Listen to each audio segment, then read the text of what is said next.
Queridas amigas y amigos, en este programa vamos a hablar con el doctor Esparza, José Esparza, un notable virólogo de importancia mundial. Este médico venezolano nos dice, hay que vacunarse y nos explica por qué. El coronavirus es realmente una calamidad, hay que vacunarse. Bueno, y los que aprecien este tipo de programas, por favor, suscríbanse a nuestro canal. Encontrar un hogar en la Florida nunca había sido tan fácil. Aún así, necesitas ayuda en el proceso de compra de tu vivienda. Para que empieces a construir tu futuro sintiéndote apoyado. Si de bienes raíces se trata, recuerda que hay una gran opción poniéndole corazón. Rosy Guzmán, Realtor venezolana en la Florida. Bienvenidas, queridas amigas y amigos, a Bienvenidos Venezolanos TV, a este programa Actualidad con Alexis Ortiz. Vamos a conversar hoy con un venezolano, con un maracucho con el cual nos gusta muchísimo conversar porque es un médico muy brillante, muy acreditado y un conocedor como nadie de esta tragedia que está viviendo la humanidad, que es el COVID-19 o coronavirus o virus chino, variante Delta. Bueno, esto tiene aterrada a la humanidad. José Esparza, bienvenido. Sí, y con razón. Buenas tardes, qué bien estar hablando contigo. Gracias, hermano. Gracias. Oye, José, hay una cosa que me preocupa, chico, ¿no? Y es que veo que la vacuna, chica, sigue teniendo mucho rechazo de la gente, sobre todo de la gente joven. ¿Qué se puede hacer? Mira, eso es sorpresivo o sorprendente, que en los países como en los Estados Unidos, donde la vacuna está ampliamente accesible, la gente lo rechaza. Mientras que en otros países donde la vacuna no hay, como Venezuela, la gente clama por la vacuna. Entonces es una cosa totalmente muy difícil de entender, porque donde hay la vacuna la gente lo rechaza y donde no la hay la gente la pide con clamor. Ahora, hay que entender las razones por las cuales las personas rechazan las vacunas, y no solamente de la COVID, sino las vacunas en general. Hay un grupo muy pequeño de personas, quizás no más del 5% de las personas en una comunidad dada en los Estados Unidos, que son antivacunas.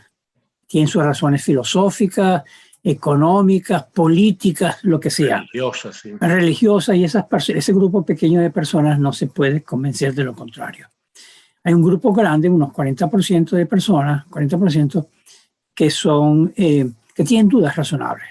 Y son las personas a las cuales programas como el tuyo, conversaciones conmigo, las tratamos de darle la información precisa para que ellos tomen una decisión y finalmente se vacunen.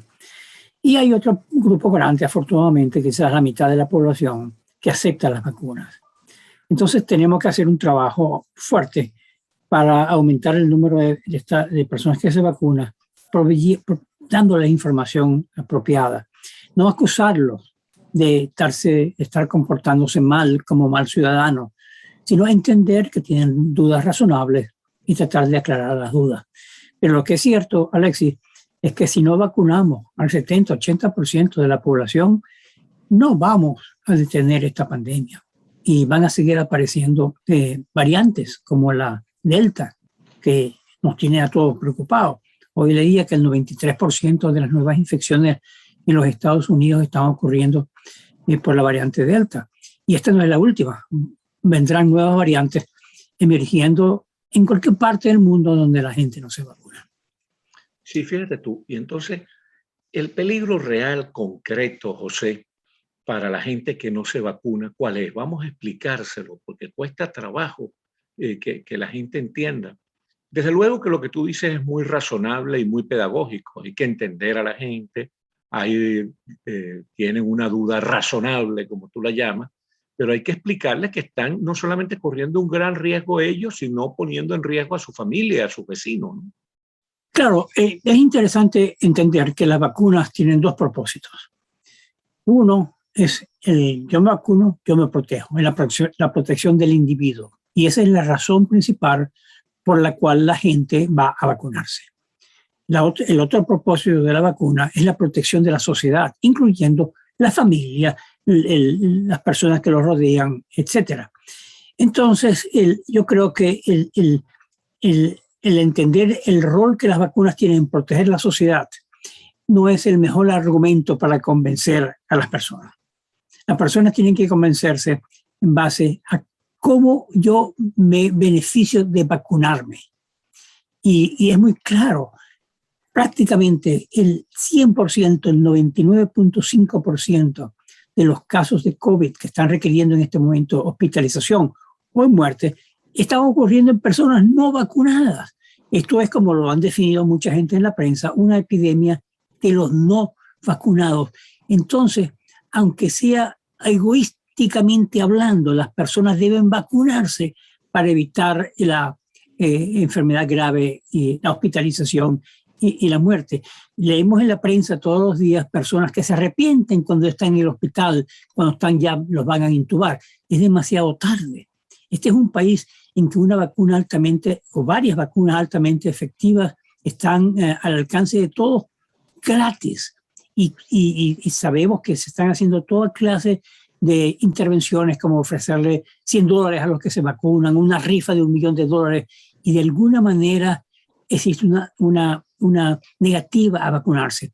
Pero Alexis, el otro día yo leía algo que me pareció muy interesante, y es que quizás la gente está un poco confundida porque ha visto cómo se ha desarrollado el conocimiento científico de esta pandemia y ha visto cómo a veces echamos para atrás, como algo que creíamos cierto ayer, hoy en día no es cierto.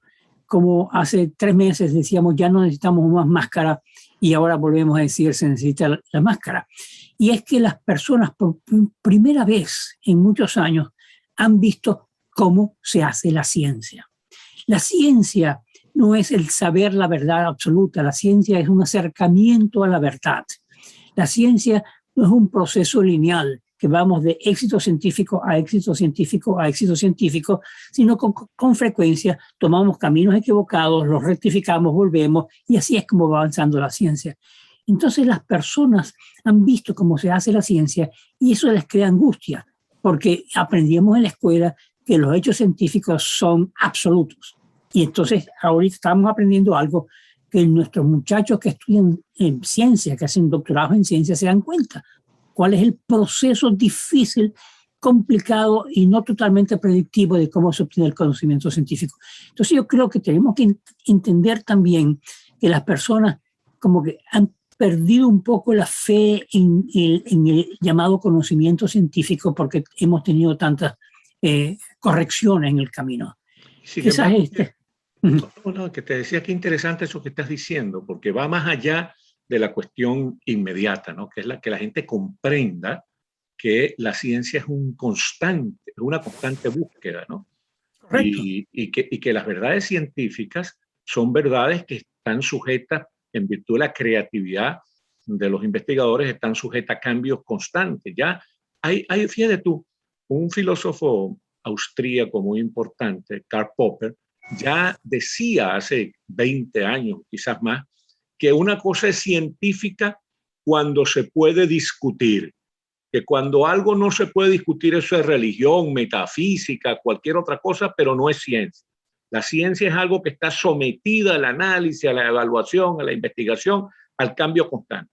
Entonces, este cambio tan vertiginoso que llevó, por ejemplo, a que la vacuna se lograra en tiempo récord, es difícil de entender para la gente. Estaba leyendo hoy, por ejemplo, José, te digo estas cosas para que las comente, estaba leyendo que el aspirante presidencial neocomunista de Colombia, Gustavo Petro, había dicho que por lo menos se tardarían 7 años, imagínate tú ese vaticinio, como que él se fuera médico, que se tardarían 7 años antes de que se lograra una vacuna efectiva contra el COVID-19.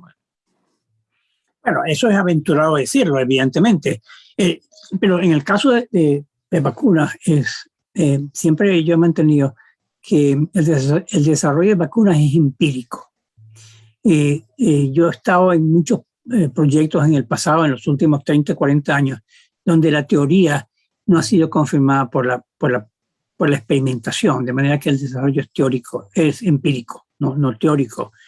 Ahora, en el caso, tú mencionaste a Popper, aquí a mi lado tengo por lo menos 5 o 6 libros de filosofía de la ciencia de Karl Popper. Pero evidentemente que Popper decía que el conocimiento científico debe ser susceptible a ser falsificado. Esa es la palabra que utilizaba. Falsificado en realidad quiere decir probar que no era cierto. Claro. Y aunque en el laboratorio los científicos tratamos de probar que nuestra idea es cierta, en realidad lo que tratamos de hacer es de confirmar que aunque tratemos de descalificar el conocimiento científico, no lo podemos descalificar y por lo tanto se mantiene el concepto. Ahora, hay algo muy importante. Nunca tendremos la verdad científica, de nada. Pero en este caso sí podemos afirmar sin ningún género de duda que la vacuna es efectiva y que la gente tiene que vacunarse, José. No, es absolutamente cierto. Esta vacuna, pero es interesante que esta epidemia nos está dando la oportunidad, como tú lo dices, de que la población adquiera una educación sobre cómo se hace la ciencia. Pero incluso entre mis colegas médicos, muy pocos de ellos conocían antes de esta epidemia, antes de esta vacuna, que muchas vacunas no previenen la infección, previenen la enfermedad. Y cuando hace 6 meses yo discutí con mis colegas esta alternativa, me decían, pero José, no, nosotros todos sabemos que las vacunas previenen la enfermedad. Y yo le daba un ejemplo muy bien conocido para mí, las vacunas contra los rotavirus que producen gastroenteritis en los niños.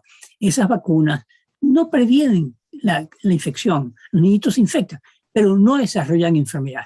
Eso es lo que estamos viendo ahora en el caso de la COVID. Ahora sí vamos a tomar, José, perdona la interrupción, hermano. Dale. Me da pena interrumpir a una figura académica de tu jerarquía, pero es que me quedan 3 o 4 minutos en el programa. Claro. Quiero que se lo dediquemos al caso venezolano. La situación de Venezolana es desesperante. Los guerreros de la salud, como los llaman allá, están siendo muy maltratados, no tienen ningún apoyo. La ciudadanía no tiene acceso real a las vacunas. De repente los cubanos le metieron gato por liebre. Bueno, ellos sabían lo que estaban comprando y compraron esa vacuna Gala, creo que se llama, que finalmente ni siquiera estaba certificada. Tú que te estás muy pendiente, yo sé que estás muy pendiente de la situación venezolana, tienes conexión inmediata con la Academia de Ciencia, con los principales médicos de Venezuela. ¿Cómo está la cosa? ¿Qué está pasando? ¿Qué se debe hacer? Bueno, la epidemia por alguna razón, bueno, por razones que más o menos entendemos, no ha tenido el impacto que ha tenido en otros países sudamericanos como Ecuador o Perú. Probablemente la falta de gasolina, la falta de movilidad, la falta de viajes al exterior ha mantenido al país relativamente aislado. Esa es la explicación que se ha dado para que la epidemia no haya explotado como la hemos visto en otros países del mundo. Pero explotará. Ya hay en Venezuela la variante Delta, que tanto nos preocupa en otras partes del mundo.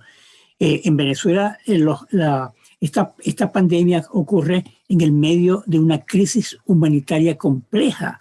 No es solamente la pandemia de la COVID, los niños no se están vacunando contra el sarampión, contra la difteria, contra enfermedades que muy pronto volveremos a ver de nuevo. No hay medicina en los hospitales, no hay oxígeno en los hospitales y con frecuencia leemos noticias en los periódicos de pacientes que mueren porque se acabó el oxígeno en el hospital. Una noticia buena dentro de esto es que la OPS, la Organización Panamericana de la Salud, anunció y confirmó que muy pronto Venezuela recibirá más de 3 millones aproximadamente de dosis de vacunas. Son las vacunas chinas, Sinopharm y Sinovac, que son vacunas buenas. Eso es una buena noticia. Lo que es de esperar es que la distribución de esta vacuna en Venezuela, cuando llegue, que va a llegar probablemente bastante pronto, en las próximas 2 o 3 semanas, y comenzarán a llegar, que la distribución de la vacuna se haga en forma equitativa y no solamente como un ejercicio preelectoral para ganar votos en las elecciones de noviembre. Y sobre todo mucho menos para hacer negocio con las vacunas, que también se ha planteado esa barbaridad, esa distorsión en Venezuela. Bueno, muchísimas gracias, mi querido José, por tus orientaciones. Siempre son muy útiles para nosotros porque nos permiten llevarle a la gente las opiniones científicas para que se vacunen, porque es un escudo, una protección frente a esta calamidad que es el COVID-19. Gracias. Gracias. Muchas gracias a ti, Alexis, por la invitación. Un placer.